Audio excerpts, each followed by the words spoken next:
ഓം പരാശക്തി നമ. കൊടുങ്കാട്. ദാഹിച്ചു വലഞ്ഞ് ഒരാൾ അതിലൂടെ നടക്കുകയാണ്. ഇടതിങ്ങിയ കാടിനുള്ളിൽ അയാൾ ഒരു തടാകം കണ്ടു.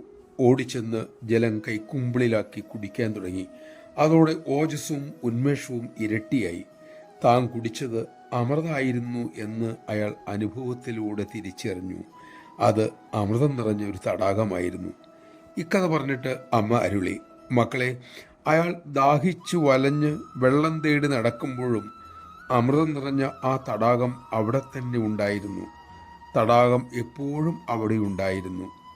പക്ഷേ അയാൾ കണ്ടെത്തിയത് അപ്പോഴാണെന്ന് മാത്രം. അതോടെ അയാൾക്ക് ആ തടാകം അറിവായി, അനുഭവവുമായി. അതുപോലെ തന്നെയാണ് നിങ്ങളുടെ ഉള്ളിൽ ശുദ്ധശക്തി, പരമമായ ശക്തി, ഈശ്വരൻ ഉണ്ട്. അത് കണ്ടെത്തുകയേ വേണ്ടൂ. നമഃശിവായ. നമ്മിൽ മറഞ്ഞു കിടക്കുന്ന സദാ സന്നിഹിതമായ ആ പരമ്പൊരുളിനെ തിരിച്ചറിയാൻ അമ്മയുടെ കൃപയാൽ അമ്മ തെളിച്ച വഴിയിലൂടെ നടന്ന് അത് കണ്ടെത്താൻ നമുക്ക് സാധിക്കട്ടെ.